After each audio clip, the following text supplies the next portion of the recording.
Hello friends, welcome to my channel. Today we will discuss about moment distribution method. Let's start. Friends, moment distribution method सीखने से पहले हम लोगों को ये समझना होगा कि फिक्स्ड इन मोमेंट क्या होता है। फिक्स्ड इन मोमेंट निकालने के लिए सबसे पहले हम एक फिगर बनाएंगे, ठीक है। जैसे कि ये ए है सपोर्ट और सेकंड बी है। यदि इस पे यूडियल लोड लगा है तो जो फिक्स्ड इन मोमेंट होगा M A B, fixed end moment को निकालने के लिए हम इस पे जो है एक बार लगा देंगे। Fixed end moment A B निकालने के लिए यूडियल के केस में हम क्या करेंगे, यदि ये डब्ल्यू लोड है और ये एल है तो एम ए बी जो होगा फिक्स्ड इन मोमेंट वो होगा डब्ल्यू एल स्क्वायर अपॉन 12। और इसका जो साइन हम लेंगे, यदि ए से बी की ओर जा रहे हैं, ठीक है, क्लॉकवाइज यदि जा रहा है तो इसको हम नेगेटिव ले लेंगे। अब यदि यहीं पे हम इसका अपोजिट निकाल लें एम बी ए तो ये क्या होगा, positive W L square upon 12, ठीक है, क्योंकि ये जो है इस साइड बी से ए की ओर हो जाएगा एंटी क्लॉकवाइज, ठीक है। ये तो हमारा फिक्स्ड इन मोमेंट किस केस में, जब यहाँ पे यूडियल हो। अब क्या करेंगे, अब यदि कंसनट्रेटेड लोड लगा हो तो उस केस में हम फिक्स्ड इन मोमेंट कैसे निकालेंगे, ठीक है। तो उसको हम लोग एक बार देख लेते हैं। जैसे कोई बीम है, यहाँ पे कोई कंसनट्रेटेड लोड लगा हुआ है W और ये डिस्टेंस यहाँ से लेके यहाँ तक A है और ये जो डिस्टेंस है वो B है और टोटल जो डिस्टेंस है वो L है, ठीक है। तो इस केस में जो हमारा सपोर्ट यदि हम ये मान लें A और B, तो इस केस में जो हमारा फिक्स्ड इन मोमेंट होगा MAB, तो ये क्या हो जाएगा WAB square upon L square negative में, ठीक है। अब सेकेंड केस यहाँ पे क्या होगा MBA, तो इसके लिए क्या होगा B से A की ओर anticlockwise, that means positive.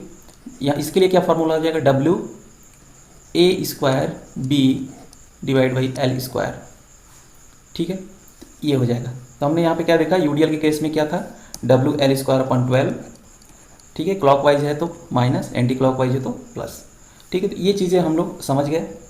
अब हमको क्या इसमें जानना होगा, रिलेटिव स्टिफनेस, ठीक है, रिलेटिव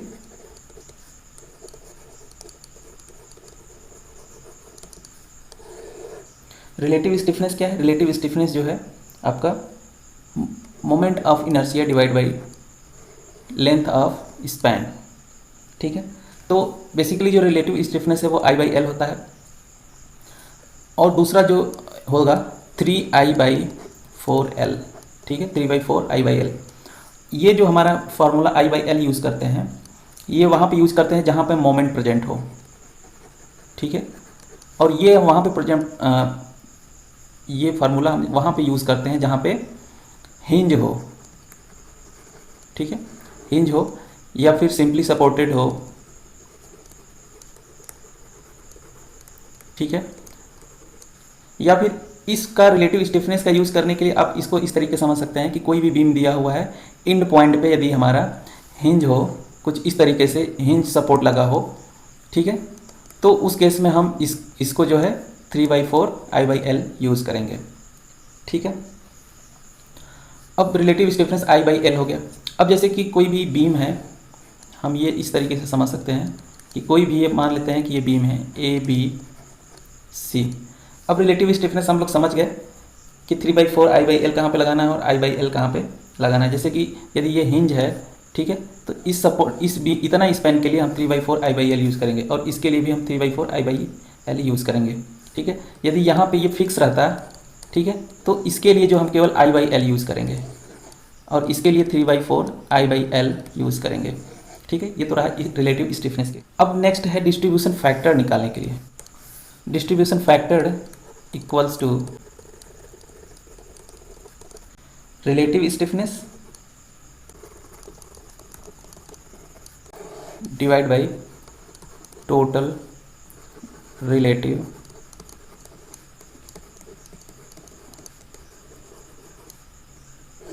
स्टिफनेस, ठीक है। तो डिस्ट्रीब्यूशन फैक्टर हम इस तरीके से निकाल लेंगे, रिलेटिव स्टिफनेस और टोटल रिलेटिव स्टिफनेस का हम इसमें डिवाइड कर देंगे तो हमारा ये पता चल जाएगा, ठीक है। तो ये चीज़ें जो हैं हमको मोमेंट डिस्ट्रीब्यूशन मेथड में यूज़ करना पड़ेगा, डिस्ट्रीब्यूशन फैक्टर हो गया, रिलेटिव स्टिफनेस हो गया, फिक्स्ड इन मोमेंट हो गया।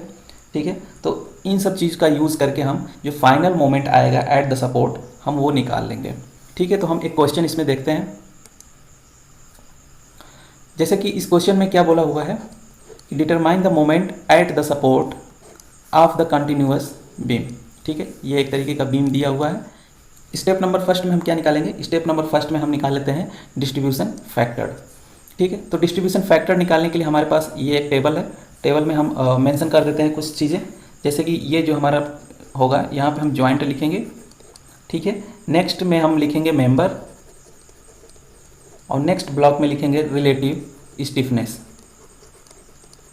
Relative stiffness. नेक्स्ट ब्लॉक में टोटल रिलेटिव स्टिफनेस, और इसमें जो लास्ट ब्लॉक है इसमें हम लिखेंगे डिस्ट्रीब्यूशन फैक्टर।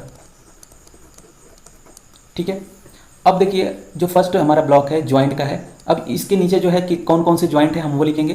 तो एक चीज़ याद रखिएगा कि जो हमारा बीम दिया हुआ है, बीम के सेंटर में जितने भी जॉइंट हैं, मतलब इंड का छोड़कर जितने हमारे बीच में जॉइंट आ रहे हैं उसी को हम इसको इसमें मेंशन करना होगा। जैसे इसमें देखिए एक ये हमारा इंड पे जॉइंट है ए वाला, और जो है डी जो है हमारा इंड पे जॉइंट है, तो इसको हम मेंशन यहाँ पे नहीं करेंगे, मतलब इसको हम कंसीडर नहीं करेंगे। हमको केवल बीच वाला जॉइंट चाहिए, बी है यहाँ पे और सी है, तो इसको हम कंसीडर कर लेंगे। तो यहाँ पे हमारा बी होगा जॉइंट और यहाँ पे सी होगा जॉइंट। ठीक है, तो अब इसमें जो है बी से हमारे कितने मेंबर कनेक्टेड हैं उसको हम लोग यहाँ पे देख लेंगे। तो बी से हमारे कितने मेंबर कनेक्टेड हैं, बी से ए कनेक्ट है और सी कनेक्ट है, तो मेंबर हमारा जो हो जाएगा यहाँ पे बी ए और बी सी। ठीक है, उसी तरीके से सी से हमारे कौन कौन से मेंबर कनेक्टेड हैं, सी से बी कनेक्ट है, सी से डी कनेक्ट है, तो सी बी और सी डी। अब रिलेटिव स्टिफनेस बी से ए के लिए हमारा कितना होगा उसको देख लेते हैं। बी से ए, बी से ए मतलब बी ए। ठीक है, ये बी से लेके ए तक, तो इसके लिए हम रिलेटिव स्टिफनेस कौन सा लेंगे, आई बाई एल लेंगे कि 3/4 आई बाई एल लेंगे। तो यहाँ पे हम बता दें आपको क्या करना होगा, क्योंकि यहाँ पे क्या है सिंपली सपोर्टेड है, हिंज सपोर्ट है। ठीक है, बी से ए के लिए हम देखेंगे तो यहाँ पे क्या है हिंज सपोर्ट है। ठीक है, तो उस केस में फिर हमको क्या लेना होगा, यहाँ पे 3/4 आई बाई एल लेगा, आई बाई एल लेंगे। ठीक है, जैसा कि हमने बताया था, तो यहाँ पे हम 3/4 आई बाई एल कंसिडर कर लेंगे। तो 3/4 आई बाई एल, ये क्या हो जाएगा 3/4 आई हम कितना यहाँ पे कंसिडर करेंगे, आई यहाँ पे देखिए बी से लेके ए तक के लिए हम आई कितना कंसिडर करेंगे 2i, तो यहाँ पे हम 2i लिख लेंगे। और एल कितना हमारा है यहाँ पे, एल हमारा जो है यहाँ से लेके यहाँ तक 3 मीटर है। ठीक है, तो 3 मीटर हम यहाँ पे कंसीडर कर लेंगे। यहाँ से फाइनल वैल्यू कितनी आ जाएगी, कुछ कट कर देते हैं, 3 से 3 कैंसिल, 2 से ये कैंसिल, तो हमारा फाइनल आ जाएगा i/2। ठीक है, बी से सी के लिए हम क्या निकालेंगे, यहाँ पे बी हमारा ये है और सी ये है। तो यहाँ पे देखिए यहाँ पे मोमेंट होगा इंड पॉइंट पे, केवल यहाँ पे देखिए 3/4 आई बाई एल किसके लिए लेंगे, केवल इंड पॉइंट पे लेंगे। इंड पॉइंट पे ये चीज़ याद रखिएगा, इंड पॉइंट पे हिंज रहता है और हिंज पे हमारा जो है मोमेंट 0 रहेगा यहाँ पे। ठीक है, तो बी से सी के लिए क्या लेंगे हम आई बाई एल लेंगे, और सी से बी के लिए फिर आई बाई एल लेंगे, सी से डी के लिए आई बाई एल और डी से सी के लिए आई बाई एल। बस इंड पॉइंट पे जो हमारा हिंज रहेगा उसके लिए हम 3/4 आई बाई एल लेंगे। बाकी सबके लिए यदि यहाँ पे भी यदि हमारा सिंपली सपोर्टेड रहता है, हिंज रहता है, तो केवल हम यहाँ पे सी डी के लिए हम यहाँ पे 3/4 आई बाई एल कंसिडर करते हैं। ठीक है, यदि यहाँ पे सिंपली सपोर्टेड रहता तब, लेकिन यहाँ पे क्या है फिक्स है, तो फिक्स के लिए हम केवल आई बाई एल ही कंसिडर करेंगे। केवल हम यहाँ पे 3/4 आई बाई एल कंसिडर करेंगे, बाकी सबके लिए हम आई बाई एल कंसिडर करेंगे, केवल इसको छोड़ के, इस स्पैन को छोड़ के। ठीक है, तो यहाँ पे बी से सी के लिए कितना हो जाएगा हमारा, बी से सी के लिए आई बाई एल, तो आई हम कितना कंसिडर करेंगे यहाँ पे आई, और एल कितना कंसिडर करेंगे 4, तो यहाँ पे हमारा हो जाएगा i/4। सी से बी के लिए फिर वही चीज़ है i/l, तो मतलब i/4। सी से डी के लिए, सी से डी i/l, वही मतलब i/4, l हमारा 4 है। अब टोटल रिलेटिव स्टिफनेस का मतलब क्या है यहाँ पे, टोटल रिलेटिव स्टिफनेस का मतलब यहाँ पे कि बी जॉइंट पे कितना टोटल रिलेटिव स्टिफनेस आया है इस जॉइंट पे, तो हम क्या करेंगे दोनों को ऐड कर देंगे, i/2 plus i/4, i/2 plus i/4, तो इसको ऐड करेंगे तो हमारा आ जाएगा 3i/4। 4, इसको और इसको ऐड कर देंगे तो हमारा कितना आ जाएगा 2i/4। ठीक है, अब हम बात करते हैं डिस्ट्रीब्यूशन फैक्टर निकालने के लिए। तो हर एक मेंबर के लिए डिस्ट्रीब्यूशन फैक्टर कैसे निकलेगा, तो हम इसको इस तरीके से बना दें। तो डिस्ट्रीब्यूशन फैक्टर हर एक मेंबर के लिए निकालना पड़ेगा। BA के लिए डिस्ट्रीब्यूशन फैक्टर क्या हो जाएगा, हमने लिखा था relative stiffness divide by total relative stiffness. ठीक है, मतलब कि i/2 डिवाइड बाई 3i/4, मतलब BA मेंबर के लिए BA वाला जो रिलेटिव स्टिफनेस है वो divide by total relative stiffness. ठीक है, तो हमारे i/2 डिवाइड बाई 3i/4, तो इसको हम कैलकुलेट कर लेंगे तो ये हमारा आ जाएगा 2/3। उसी तरीके से हम BC के लिए निकालेंगे डिस्ट्रीब्यूशन फैक्टर, तो i/4 डिवाइड बाई ये टोटल रिलेटिव स्टिफनेस। ठीक है, तो i/4 डिवाइड बाई ये, ठीक है, तो 4 से 4 कैंसिल, i से i कैंसिल, मतलब हमारा आ गया 1/3। या फिर एक तरीका और निकालने के लिए है, केवल आप एक निकाल लीजिए, दूसरा जो है 1 में से आप माइनस कर दीजिए। ठीक है, जैसे आपने B से कनेक्टेड 2 मेंबर है, तो एक मेंबर के लिए डिस्ट्रीब्यूशन फैक्टर आपने निकाल लिया, ये divide by total relative stiffness. तो एक निकालने के बाद दूसरा क्या करेंगे, 1 में से आप इसको माइनस कर दीजिए। ठीक है, तो दूसरा वाला आपका निकल आएगा। ठीक है, उसी तरीके से इसके लिए C जॉइंट के लिए इस मेंबर के लिए हम डिस्ट्रीब्यूशन फैक्टर निकालेंगे तो क्या हो जाएगा, i/4 डिवाइड बाई 2i/4, तो ये हमारा आ जाएगा i/4 डिवाइड बाई 2i/4। तो इसको हम सॉल्व करेंगे तो ये हमारा आ जाएगा 1/2। जस्ट उसी तरीके से i/4 डिवाइड बाई 2i/4, तो ये हमारा आ जाएगा 1/2। ठीक है, अब क्या करेंगे, अब जो नेक्स्ट है, हम नेक्स्ट जो है फिक्स्ड इन मोमेंट निकालेंगे। यहाँ पे हम नोट कर लेते हैं fixed end moment, fixed end moment. ठीक है, तो अब देखिए हर एक मेंबर के लिए हमको फिक्स्ड इन मोमेंट निकालना होगा। ठीक है, जैसे इस न्यूमेरिकल में देखिए फिक्स्ड इन मोमेंट क्या हो जाएगा, MAE, मतलब इतना के लिए हम निकालेंगे तो MAE एक तरीके का ये क्या है, कैंटिलीवर बीम है, तो यहाँ पे MAE के लिए हम निकालेंगे तो क्या हो जाएगा। अब देखिए ये हमारा क्या है, ये एक तरीके से एंटी क्लॉकवाइज है, तो इसको हम क्या लेंगे, पॉजिटिव लेंगे। ठीक है, तो पॉजिटिव हो जाएगा, और कैंटिलीवर टाइप का है तो WL²/2 हो जाएगा। ठीक है, तो W हमारा क्या है 2 किलो न्यूटन, और L कितना था 1.5 स्क्वायर डिवाइड बाई 2, तो ये हमारा आ जाएगा 2.25 किलो न्यूटन मीटर। ठीक है, अब नेक्स्ट क्या होगा, MAB। ठीक है, जैसे कि MAB, ठीक है, MAB के लिए क्या होगा, अब यहाँ पे देखिए कंसंट्रेटेड लोड है, तो कंसंट्रेटेड लोड के लिए यहाँ पे क्या फार्मूला हो जाएगा, मैं यहाँ पे मेंशन कर देता हूँ। कंसंट्रेटेड के लिए क्या होगा, MAB इक्वल्स टू, अब देखिए यहाँ पे कंसंट्रेटेड लोड के लिए WAB²/L², जैसा कि हमने स्टार्टिंग में ही बताया था, और ये होगा नेगेटिव। ठीक है, तो हम ये यूज़ करेंगे फार्मूला। W हमारा क्या है, यहाँ पे 36 है, A की वैल्यू क्या है, A हमारा देखिए यहाँ पे ये 2 दिया हुआ है, इंटू 2 करेंगे, और B क्या हमारा यहाँ पे 1 है, तो यहाँ पे हम 1 स्क्वायर। L क्या है, यहाँ से लेके यहाँ तक की डिस्टेंस 3 मीटर। ठीक है, तो ये हमारा हो जाएगा MAB। अब MBA क्या हो जाएगा, MBA जो हो जाएगा यहाँ पे ठीक इसके उल्टा हो जाएगा, प्लस में हम इसको लेंगे WA²B डिवाइड बाई L², तो W तो 36 ही रहेगा, A हमारा 2 है तो 2 और B स्क्वायर हो गया, और B कितना है 1 डिवाइड बाई L² मतलब 3 का स्क्वायर।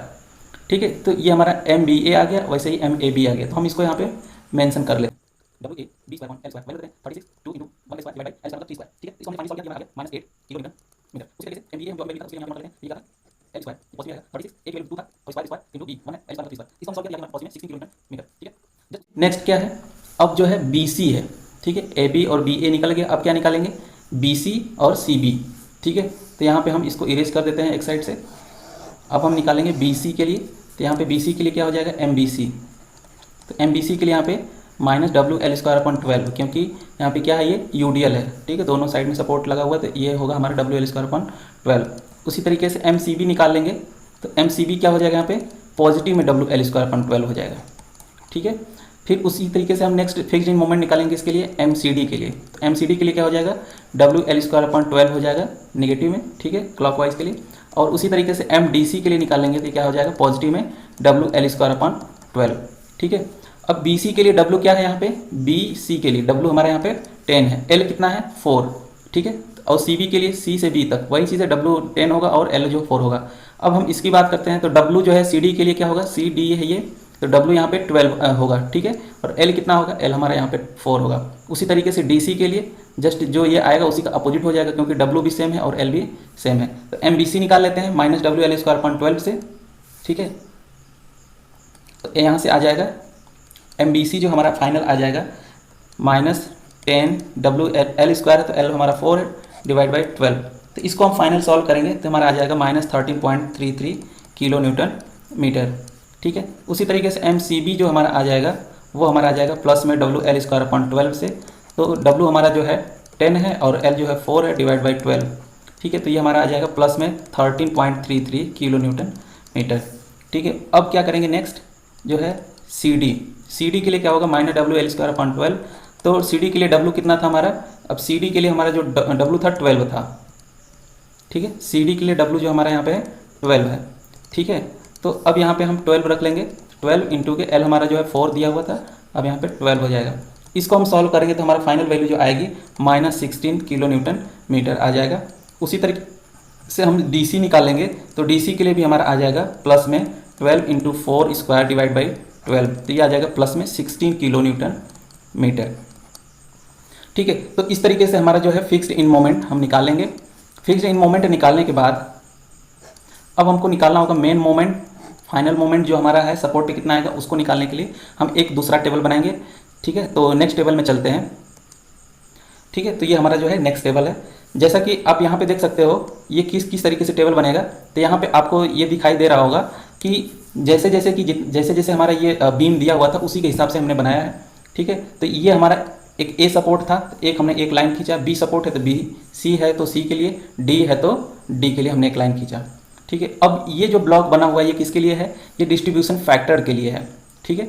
यहाँ पे एक डिस्ट्रीब्यूशन फैक्टर लिखेंगे, दूसरा यहाँ पे, तीसरा चौथा यहाँ पे, ठीक है। फिर यहाँ पे हम 1 बाई 1 फिक्स्ड इन मोमेंट लिखेंगे, जैसे कि AE के लिए, फिर AB के लिए, ठीक है। फिर यहाँ पे BA के लिए भी हमको यहाँ पे लिखना होगा, BC के लिए हमको BC यहाँ पे लिखेंगे, CB के लिए हम यहाँ पे लिखेंगे, मतलब यहाँ पे, CD के लिए हम यहाँ पे, और D से C के लिए हम यहाँ पे लिखेंगे, ठीक है। तो अब चलते हैं, देखते हैं। सबसे पहले हमको क्या करना होगा, एक चीज़ आप याद रखिए कि यदि इंड पॉइंट पे आपका सपोर्ट नहीं है, ठीक है, जैसा कि यहाँ पे आप देख रहे होंगे कि इंड पॉइंट पे यदि सपोर्ट नहीं है तो सबसे पहले हमको इस मोमेंट को बैलेंस करना होगा, ठीक है। इस मोमेंट को मतलब इस लोड की वजह से जो मोमेंट आ रहा है इसको हमको डिस्ट्रीब्यूट करना होगा, ठीक है। तो सबसे पहले फिक्स्ड इन मोमेंट जो आया था यहाँ पे उसको हमको बैलेंस करके चलना होगा, ठीक है। तो उसको हम लोग देख लेते हैं। जैसा कि यहाँ पे हम क्या लिखेंगे, अब फिक्स्ड इन मोमेंट लिखेंगे। तो सबसे पहले हम इसको फाइनल कर लें। तो AE के लिए हमारा कितना फिक्स्ड इन मोमेंट आया था, AE के लिए प्लस में 2.25 फिक्स्ड इन मोमेंट आया था। तो हम क्या करेंगे, यहाँ पे लिख लेंगे 2.25, ठीक है।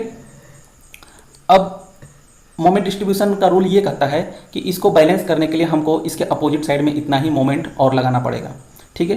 तो AE के लिए हमारा इतना है तो इसको बैलेंस करने के लिए हम इसके अपोजिट डायरेक्शन में, मतलब उतना ही अपोजिट हम मोमेंट लगाएंगे। तो ये प्लस में था तो हम यहाँ पे माइनस में लगा लेंगे, ठीक है। तो ये बैलेंस हो गया। अब क्या करेगा कि जितना ये मोमेंट है उतना इसका हाफ मोमेंट जो है आगे अपने साइड जो है फॉरवर्ड कर देगा, कैरी कर देगा, ठीक है। ये रूल है मोमेंट डिस्ट्रीब्यूशन में कि जितना हमारा मोमेंट है ये अपने इसके आगे जो है कैरी फॉरवर्ड कर देगा हाफ अपना, ठीक है। तो इसका जो हाफ हो जाएगा 2.25 का हाफ कितना हो जाएगा, उसका हाफ हो जाएगा 1.13, ठीक है, 1.13, ठीक है, ठीक है। तो ये हो गया, ये चीज़ें हमने यहाँ पे मेंशन कर दी। अब यहाँ पे मेन देखिए, ये जैसे कि ये हमारा था ओवरहैंगिंग का केस, ठीक है, या फिर इस सपोर्ट से आप इसको कैंटिलीवर बोल सकते हो। तो इसको फाइनल जरूर करना होता है। सबसे पहले हम इसी को हटाएंगे। यदि यहाँ पे ये पोर्शन नहीं दिया रहता तो यहाँ पे हम सबसे पहले फिक्स्ड इन मोमेंट सबका लिख लेते हैं, ठीक है। सबसे पहले हम सबका फिक्स्ड इन मोमेंट लिखते हैं, लेकिन यहाँ पे दे दिया है तो सबसे पहले आप इसको फाइनल करेंगे, इसको आप न्यूट्रल कर लेंगे मोमेंट को, मतलब बैलेंस कर देंगे, ठीक है। तो ये आपको करना होगा, ठीक है। यदि ये इतना ही तक दिया रहता तो ये इतना चीज़ नहीं करना रहता, ठीक है। जैसे कि अब ये नहीं दिया रहता तो आप जो अभी हम लिखेंगे ये वाला स्टेप, यहाँ पे फिक्स्ड इन मोमेंट लिखेंगे AB के लिए, फिर BA के लिए, BC के लिए, CB के लिए, CD के लिए और DC के लिए, ठीक है। तो आप यहाँ पे नेक्स्ट स्टेप से स्टार्ट करते हैं, ठीक है। यदि वो ये वाला पोर्शन नहीं दिया रहता तो, यदि दिया है तो आप सबसे पहले इसको आप फाइनल कर लेंगे, ठीक है। तो अब यहाँ पे हम ये डिस्ट्रीब्यूशन फैक्टर लिख लेते हैं। तो B से A के लिए यहाँ पे लिखेंगे BA, ठीक है। तो यहाँ पे आप BA के लिए लिखेंगे, और B से C के लिए आप यहाँ पे लिखेंगे, C से B के लिए आप यहाँ पे लिखेंगे, C से D के लिए आप यहाँ पे लिखेंगे, ठीक है, तो बी ए के लिए कितना डिस्ट्रीब्यूशन फैक्टर आया है उसको देख लेते हैं। ठीक है, बी ए के लिए आपका 2/3, बी सी के लिए 1/3, सी बी के लिए 1/2 और सी डी के लिए 1/2। ठीक है, तो यहाँ पे हम लिख लेते हैं बी ए के लिए 2/3, बी सी के लिए 1/3, सी बी के लिए 1/2 और सी डी के लिए 1/2। ठीक है, तो अब जो है बाकी का यहाँ पे आपको फिक्स्ड इन मोमेंट लिखना होगा। ठीक है, ए बी के लिए आप फिक्स्ड इन मोमेंट यहाँ पे लिखेंगे, बी ए के लिए आप यहाँ पे, बी सी के लिए यहाँ पे, सी बी के लिए यहाँ पे, सी डी के लिए यहाँ पे और डी सी के लिए यहाँ पे। तो इसको हम लिख लेते हैं। तो ए बी के लिए आप यहाँ पे लिखेंगे, ए बी के लिए कितना आया था, ए बी के लिए ये आया हुआ है। ठीक है, तो इसको हम मेंशन कर लेते हैं, तो ये हम इसको मेंशन कर लेंगे तो हमारा 8 आ जाएगा।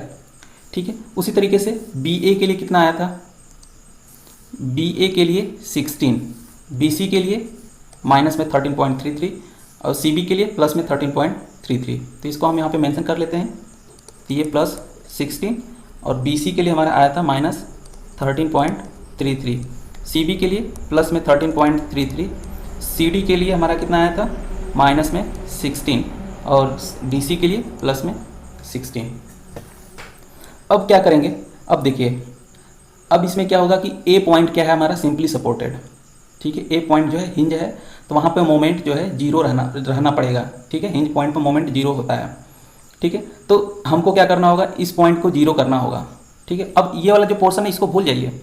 ठीक है, ये वाला पोर्शन भूल जाइए, यदि ओवर हैंगिंग नहीं दिया है, ठीक है, एक इधर जैसे ओवर हैंगिंग का केस दिया था, यदि नहीं दिया रहता तो आप यहाँ से स्टार्ट करते हैं।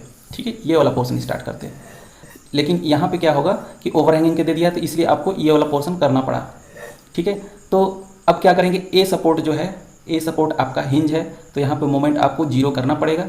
तो इसको जीरो करेंगे तो क्या हो जाएगा, +8 देना पड़ेगा, क्योंकि इसको हम ऐड करेंगे तो ये दोनों हमारा जीरो हो जाएगा। ठीक है, जब हम ऐड कर देंगे तो ये ऐड हो जाएगा तो हमारा जीरो आ गया। अब ये जो भी ऐड करेंगे यहाँ पे वो अपना कैरी फैक्टर आधा मोमेंट जो है आगे ट्रांसफ़र कर देगा। ठीक है, ये चीज़ आपको याद रखना पड़ेगा कि जो हम यहाँ पे इसको हम जीरो किए तो ये जैसे जीरो किया तो ये अपना हाफ मोमेंट जो है आगे की ओर फॉरवर्ड कर देगा, मतलब प्लस हम 4 यहाँ पे फॉरवर्ड कर देगा। ठीक है, तो अब जो है इसके बाद ये हमारा इस पोर्शन पे जीरो आ गया। ठीक है, इस मोमेंट की वजह से ये हमेशा रहेगा, इतना मोमेंट हमेशा रहेगा ए पॉइंट पे। ठीक है, कैंटिलीवर ये चेंज नहीं होगा, तो हमको इसको देख के चलना होगा, इसका काम खत्म है। ठीक है, इसको अब इग्नोर कर देंगे एक तरीके से। अब हम बस इसको लेके चलेंगे, इसको हमको जीरो करना था। ठीक है, तो हमने जीरो कर दिया, तो ये हमने इसमें जीरो करने के लिए 8 ऐड किया और फिर हाफ जो है आपका इधर जो है कैरी फॉरवर्ड हो गया। ठीक है, अब क्या करेंगे, अब जो है सबको ऐड कर देंगे। अब सबको हमको ऐड करना होगा, इसको भी, इसको भी, इसको भी, इसको भी। ठीक है, तो ये तो सेम रहेगा, अकेला है। अब इन सबको हमको ऐड करना होगा, +8 -8, ये तो दोनों मिलके जीरो बचा हमारे यहाँ पे -2.25। ठीक है, अब इसको हमको ऐड करना पड़ेगा, तो कितना हमारा ऐड करेंगे कितना हो जाएगा, 16 4 20, 20 में से हमको ये माइनस हो जाएगा, कितना हो जाएगा 18.87, 18.87 ये हमारा आ जाएगा। अब इधर जो है अकेला है -13.33। ठीक है, और ये इधर भी अकेला है 13.33 और इधर अकेला है +16। ठीक है, अब जो है नया रूल, अब यहाँ पे आपको एक चीज़ ये ध्यान देना होगा कि जो हमारा बी सपोर्ट है इसको हमको ऐड करना होगा, इन दोनों को ऐड करना होगा। ऐड करके ये देखना होगा कि पॉजिटिव आ रहा है कि नेगेटिव आ रहा है।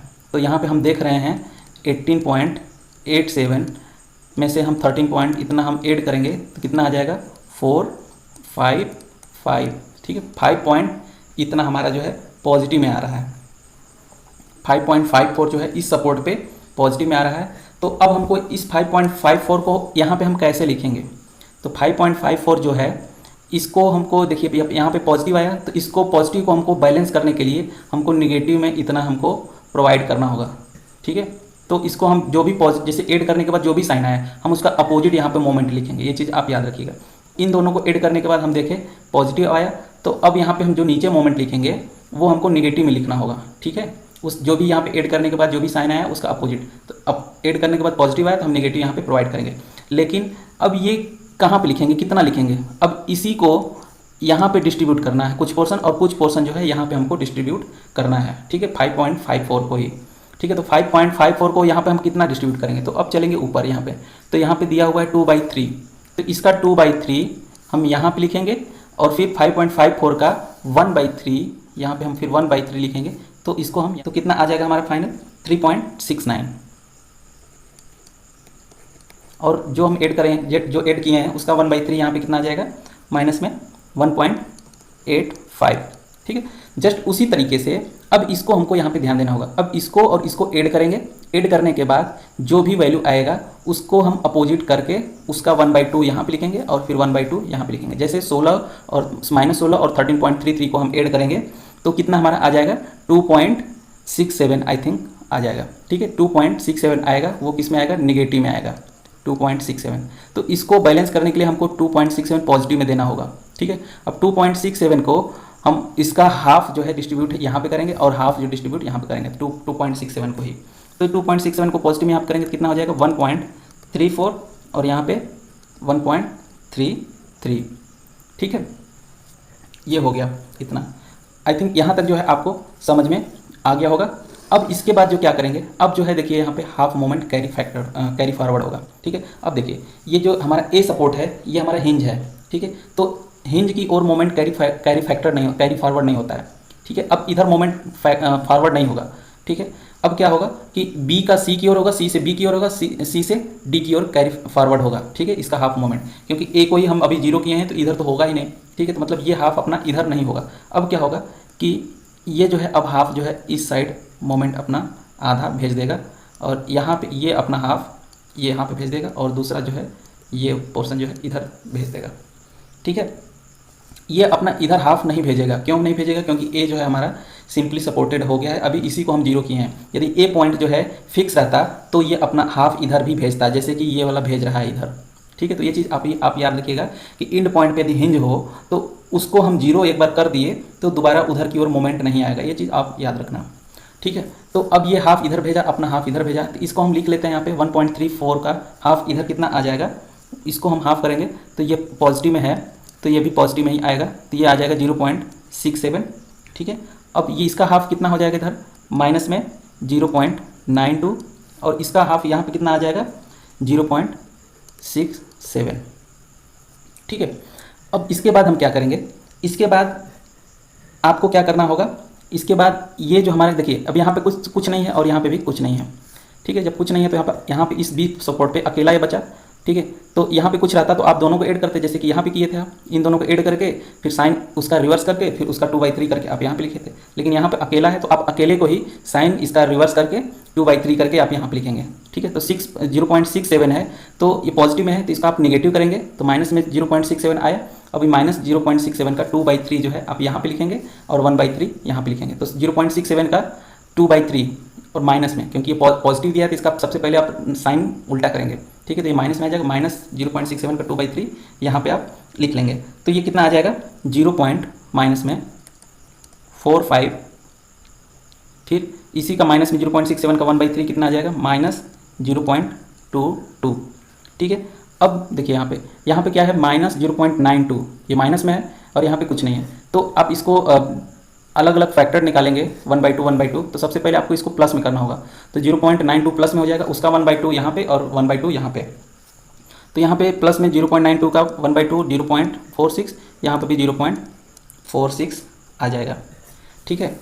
इसके बाद फिर से वही काम, इसके बाद जो है फिर इसका हाफ जो है इधर ट्रांसफ़र होगा, ठीक है, और इसका हाफ जो है इधर की ओर ट्रांसफ़र होगा और इसका हाफ जो है यहाँ पे ट्रांसफ़र होगा और इसका हाफ जो है यहाँ पे ट्रांसफ़र होगा, ठीक है। तो इसका हाफ इधर यहाँ पे कितना आ जाएगा 0.23 और इसका हाफ माइनस में 0.11, ठीक है, और इसका हाफ जो है 0.23, ठीक है। अब देखिए ये हमको प्रोसेस कब तक करते जाना है, हमको तब तक करते जाना है जब तक कि ये यहाँ पे जो वैल्यू आए डिस्ट्रीब्यूट जो हम करें वो करीब करीब 0 के नियर अबाउट ना आ जाए, ठीक है। 0.01 लिख सकते हैं, 0.02 तक आया तब भी हम वहाँ पे उसको रोक देंगे, ठीक है। हमको वहाँ तक ये सब करते जाना होगा, ठीक है। तो अब इसको फिर से हमको इसका डिस्ट्रीब्यूशन निकालेंगे। 0.23 का, तो 0.23 पॉजिटिव में है तो इसको हम नेगेटिव में करेंगे तो -0.23 आ जाएगा। अब -0.23 का हम 2/3 निकालेंगे, तो 2/3 निकाल के यहाँ पे लिखेंगे, उसी तरीके से 1/3 यहाँ पे लिखेंगे। तो निकाल लेते हैं, तो कितना आ जाएगा हमारा, तो ये हमारा आ जाएगा 0.15 और ये आ जाएगा -0.08। ठीक है, अब इसका, अब ये हमारा माइनस में 0.11 है, तो इसका हम निकालेंगे तो ये कितना आ जाएगा। इसको जब हम इसका पॉजिटिव में करके 1/2 निकालेंगे तो 0.06। ठीक है, अब ये आ जाएगा 0.05। ठीक है, तो ये आ गया। अब क्या करेंगे, अब फिर से क्या होगा, ये हाफ इधर जाएगा और ये हाफ इधर जाएगा। ठीक है, तो अब क्या होगा, फिर से वही काम, ये हाफ जो है यहाँ पे ट्रांसफ़र होगा और फिर इसका हाफ जो है यहाँ पे ट्रांसफ़र होगा। ठीक है, फिर जस्ट क्या होगा, फिर ये जो है अपना हाफ यहाँ पे दे देगा। ये देखिए, ये इधर नहीं ट्रांसफ़र होगा, हम बता चुके हैं, क्योंकि यहाँ पे हिंज है ए पॉइंट पे। ठीक है, यदि यहाँ पे फिक्स रहता तो ये भी अपना इधर हाफ देता, ट्रांसफ़र करता। ठीक है, तो ये जो है 0.06 का हाफ यहाँ पे कितना आ जाएगा, इसको हम यहाँ पे लिख लेंगे तो 0.03 ये आ जाएगा। और इसका हाफ जो है माइनस में 0.04 और इसका हाफ जो है 0.03 करीब करीब आ जाएगा। फिर से यही काम, 0.03 क्या है, पॉजिटिव में है तो इसका हम साइन इन्वर्स करेंगे, मतलब उल्टा करेंगे, तो -0.03 आया। फिर इसका 2/3, इधर वाला पोर्शन 2/3 है। ठीक है, इधर पोर्शन वाला जो है 2/3 है और राइट साइड वाला 1/3 है। तो यहाँ पे 2/3 निकालेंगे, तो माइनस में इसको करने के बाद 2/3 निकालेंगे तो कितना आ जाएगा हमारा, माइनस में 0.02 और ये आ जाएगा 0.01। जस्ट उसी तरीके से 0.04 माइनस में है तो इसको सबसे पहले पॉजिटिव में करके उसका 1/2 निकालेंगे, तो यहाँ पे आ जाएगा 0.02 और यहाँ पे आ जाएगा 0.02। ठीक है, अब यहाँ पे देख रहे हैं करीब करीब ये 0 के नियर अबाउट आ गया। ठीक है, 0.01 0.02 तो करीब करीब ये 0 के नियर अबाउट आ गया। तो अब फाइनल हम क्या करेंगे, अब फाइनल अभी इन सबको पूरा ऐड कर देंगे, ये इतना पूरा जितना इस लाइन में आएगा वैल्यू सबको ऐड करके 1 बाई 1 नीचे की ओर लिखते हुए चले जाएं। इस पूरे पोर्शन को ऐड करने के बाद हम यहाँ पे नीचे राइट कर लेंगे, तो यहाँ पे हम ऐड कर लेंगे कितना आ जाएगा 2.25 और ये आ जाएगा -2.25 और इन सबको ऐड करेंगे फाइनल, तो ये हमारा कितना आ जाएगा 14.56 पॉजिटिव में। ठीक है, और ये वाला जो पूरा पोर्शन को हम ऐड करेंगे कितना आ जाएगा माइनस में 14.56। अब इसको ऐड कर लेंगे तो फाइनल जो हमारा आ जाएगा 14.14 पॉजिटिव में, और ये जो वैल्यू आ जाएगी ये कितना आ जाएगा माइनस में 14.14। ठीक है, अब इसको ऐड कर लेंगे तो हमारा कितना आ जाएगा 16.93। ठीक है, ये वैल्यू यहाँ से, ये सब हम ऐड करेंगे तो यहाँ से ये वाली वैल्यू नहीं ऐड करेंगे क्योंकि ये सब हम ऐड करके ही यहाँ पे लिखे हैं। ठीक है, तो यहाँ से हम ऐड करेंगे ये सब, ये वैल्यू इतना। ठीक है, हम इसी को हम यहाँ पे ऐड करके लिख चुके थे, इसको आप ऐड मत करिएगा, फर्स्ट लाइन को, फर्स्ट ब्लॉक को आप ऐड मत करिएगा, यहाँ से आप ऐड करिएगा ये वाला पोर्शन। ठीक है, तो ये सब जो हमारा है फाइनल मोमेंट यहाँ पे आ गया। इतना मोमेंट जो है ए पॉइंट पे आया, बी पॉइंट पे इतना फाइनल मोमेंट आया। ठीक है, एक पॉजिटिव आएगा दूसरा नेगेटिव आएगा। ठीक है, सी पॉइंट पे ये आया और डी पॉइंट पे ये आया। ठीक है, आई थिंक ये वीडियो आपको पसंद आया होगा।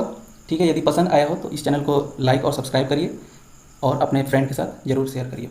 नेक्स्ट भी वीडियो में मिलते हैं, तब तक के लिए जय हिंद।